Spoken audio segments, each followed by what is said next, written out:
What's up guys, my name is JP, welcome back to my channel. And for today's Sunday adventure, I am joined by La Fam. This is my cousin, my tita, and my pamangkin. And today we're going to Casey Land at Tabaco Albay, so I'll see you guys there.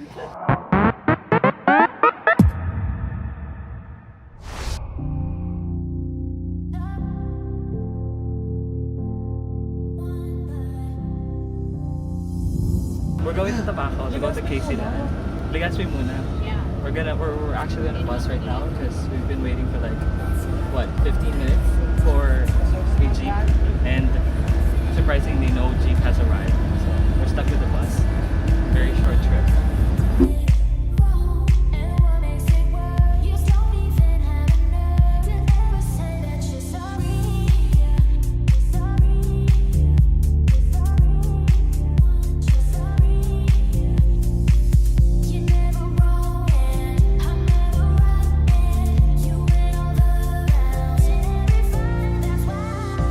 So we're just arrived at the terminal.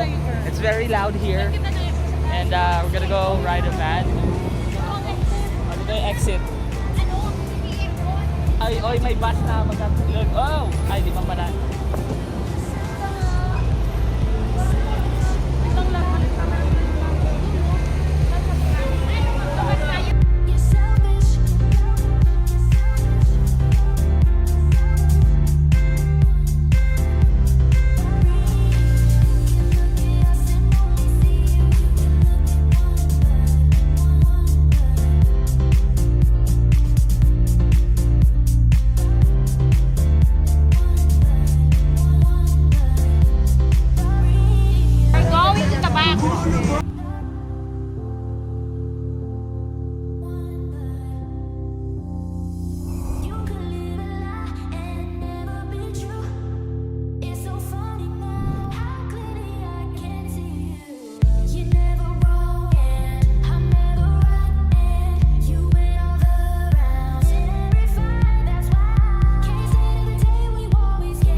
Unfortunately, We're not going to eat. Ay, TV na dito sunod, diba?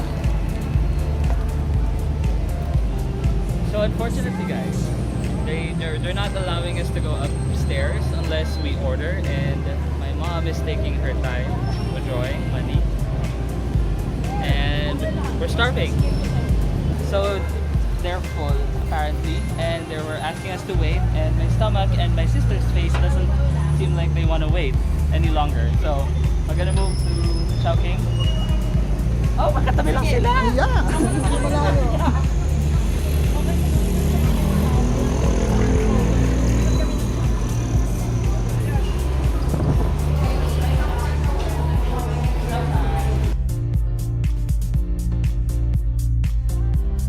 I am so hungry. I'm so hungry.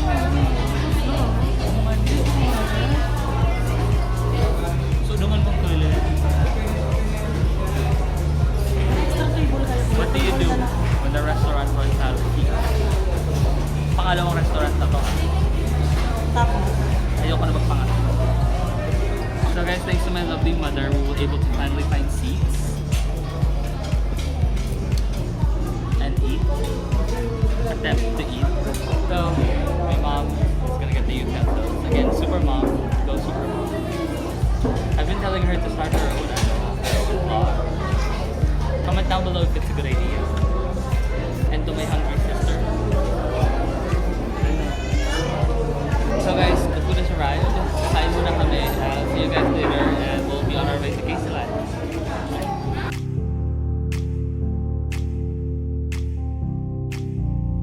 So guys, we just ate lunch, and no meal or travel is complete without coffee.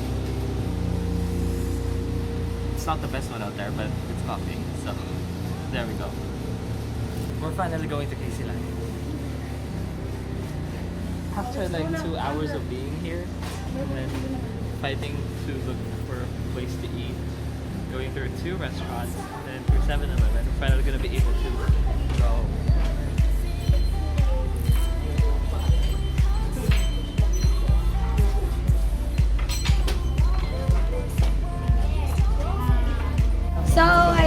pupunta na kami doon. Wait. Hi guys, papunta na kami daan. We're just waiting for the tricycle. And then here. And the tricycle is here, so see you there. Bye-bye.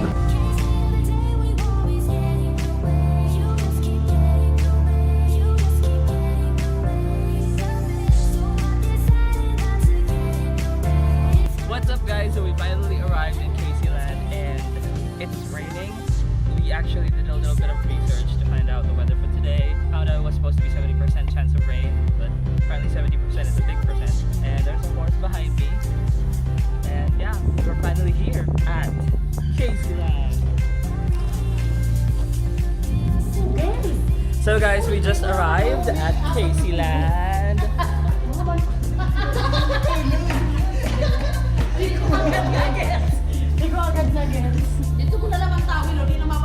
How was the ride? It's okay, but if you're gonna go here, you need to make sure that you have your own car, your own like shuttle.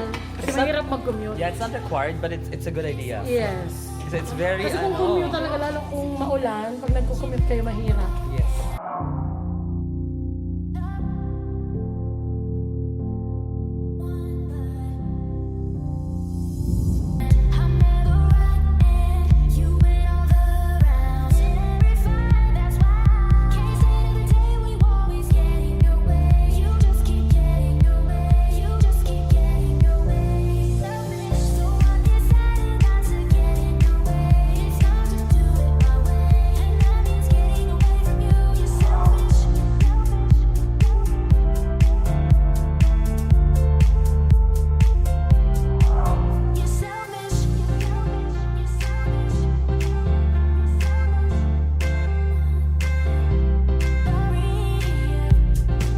So guys, we're now here in Caseyland and it's still raining. Like the last place that we went to was Cagsawa and we didn't really enjoy it that much because it was really wet.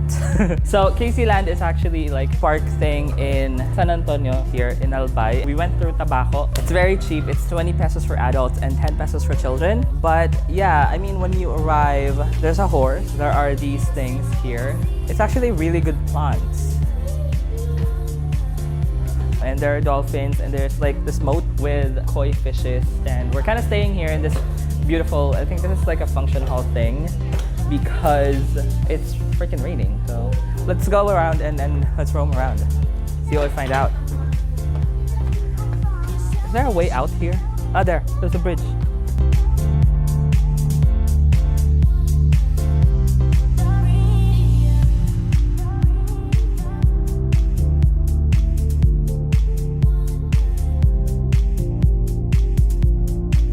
It's really cute. We've been planning for a long time now to like go out and just travel. We're kind of thinking of just doing Albay first because it's near. I work the weekdays and weekends are the only time that I have and money. Like I'm broke AF. So we're kind of constrained to Albay here, but hopefully in the future we'll be able to go to like more faraway places, more, you know, adventurous places like Baguio, Bohol, Batanes. The Philippines is very wonderful. It's a great country to visit and I just want to explore it, you know. I've been planning to go overseas for a very long time now and I think next year will be my chance. I'll be able to go abroad, but I also wouldn't forget to like experience my home country because I actually asked my stepfather if he wants to come with me abroad and he said like he wants to visit the Philippines first. He said nah, he hasn't visited the Philippines that much yet, so why would he go anywhere else? And then that's a good point. I mean, it's okay to travel outside the confines of your space, but it's also great to like, you know, visit your own culture, your own country. That's the plan for the coming year. It's almost December, it's almost the new year, so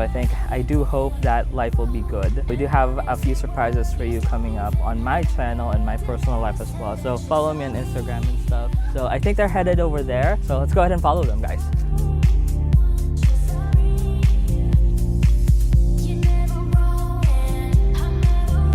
So guys, we're here in one of the cottages. I actually thought when we were there earlier, that was it, but there's more.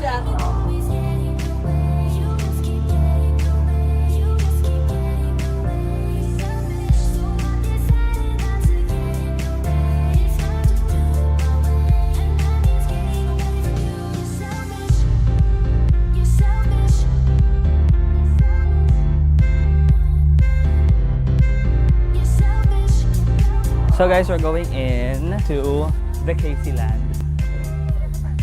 Do you ever know, I mean, do you know why it's called the Casey Land? Is it the land of Casey? I was kind of expecting, whoop, I'm Casey, whoop, I'm Casey. So this is beautiful actually. As a matter of fact, it is very beautiful. What is this? What is this supposed to be? There you I fixed it! It's beautiful. I mean, it's like, hindi talaga sila nagkulang sa branding. We saw Casey Land when we arrived. We saw Casey Land at the gate. We saw Casey Land at the arch and the arch there. And like, I wonder where we are. I really wonder where we are. Oh! Oh my god, like seriously, there's another Casey Land there. I dare you guys to find the number of Casey Lands in this video. Oh my god. The right answer gets a shout out on my Instagram. Oh, and look. These are actually cute, the things. Kaso, what I'm worried is, what if that thing here breaks and then it's just like, diba?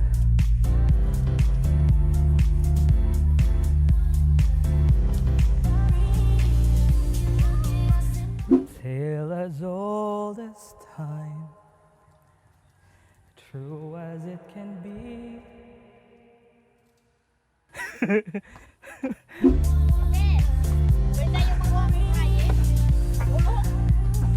Oh, these are called ano, purpagulong. There's the spiral thingy. Is it? Can we go there? What's up there? Let's go. Ay, there's a well. Wait lang, what is this? And it's... There's no water. I'm scared that it might fall. What is up there?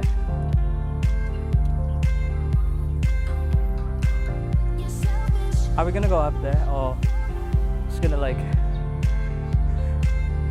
I'm hearing my cousin, but I don't see her. So I think this is just meant to be like, oh, did you see the Casey Land over there? That's another one, guys. So I think this is just meant to be more like a, I don't know, a park, a tambayan, but I don't know, it's very, very far away. It's very far away from the road, very far away from the central. I mean, if you're gonna go here to just kinda be alone with your thoughts, you just gotta be, ang tawag dun, you have to intentionally want to come here. You just can't come here by accident. There's a thing.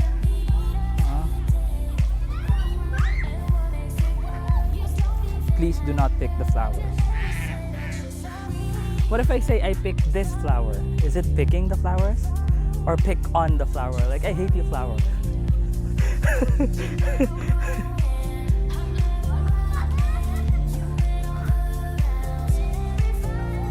Nang?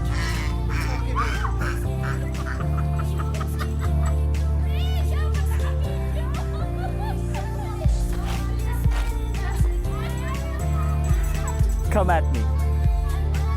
Come at me, see what happens.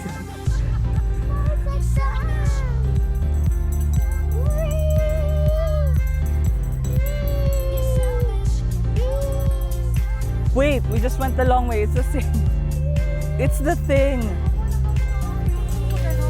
Ah.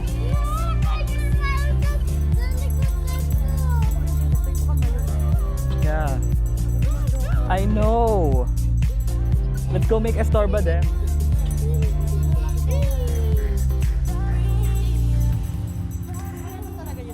Oh my god, I found another one.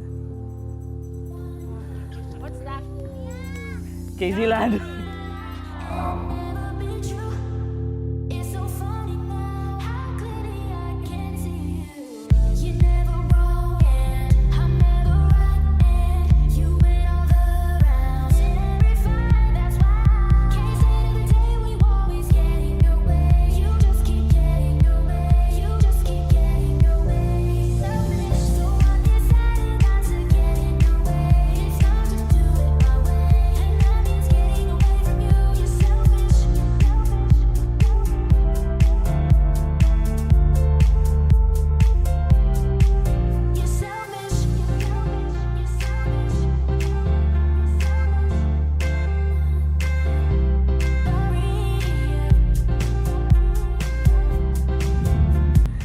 guys, that is it for this video for today.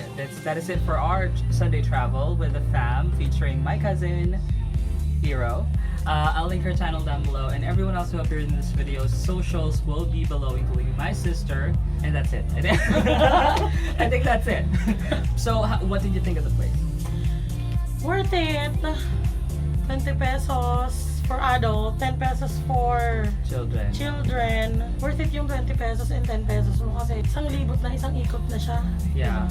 But actually, I mean, if you live around the area, I think it is worth this being your go-to place. Pero if you're like us, who's from Daragay or from Ligao, from Daraga and Legazpi, and then you get to travel here, in my opinion, I don't think it's worth the stress of commuting. I don't think it's worth the stress of traveling. Siguro, it's very clean and it's very close to nature. But yeah, I just don't like, you know, I just don't think it's worth the travel, the commute, to go Sa here. commute, mahirapan kasi talaga sa commute. Yeah. Sobrang hirap ng commute. Kaya nga ang best way kung pupunta ka sa mga ganito or magta-travel ka, dapat talaga yung may sarili kang sasakyan. Exactly. Diba? If you don't have your own car, it will be difficult for you to like travel anywhere. Exactly. Kami nang ang lapit-lapit na nahirapan. Kayo pa kayong malayo, di ba? And also, it is very close to nature. It's just that in a place, what I'm looking for is more activities and like it's either activities or just plain chill. Yung walang masyadong, I don't know, bells and whistles, walang masyadong decoration, walang masyadong theatricality, just plain old nature and stuff.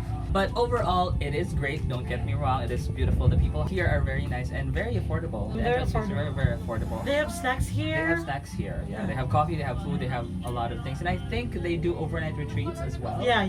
So, yeah, if you're around, why not? Diba? If you're around, why not? Just, And if you're curious about the place, if you're curious about the place, lahat po ng sulok ng Caseyland we covered. yes. Yeah, so check it out on her channel, her vlog video, and my channel, my vlog video. And yeah, I think it's worth visiting if you're around and if you have the means to transport your stuff, travel and stuff like that. You can bring your children kasi Oh, yeah, they'll yeah. enjoy the place. They'll enjoy the place. It's definitely. child-friendly, It is. so neat, so beautiful. It is very child friendly, and the view up there. So we came here and it was raining, but thank God it stopped and we're met with this beautiful sunshine. So yeah, I guess that's it, guys. Comment down below where you want me to go next, and I might bring her, you know, again. Why not? So comment below where you want us to go next, and I post a challenge for you guys earlier, and the winner will be in my Instagram stories. I'm gonna feature a photo just for you on my Instagram post. Go ahead and join that contest. Like this video if you like it, dislike it if you dislike it. Follow me on my socials. It's at IMJP. It's Twitter, Instagram, and TikTok. And then subscribe to my channel, hit the notification bell so that you'll be notified for every new video that comes out. And as always, guys, let love win. Bye!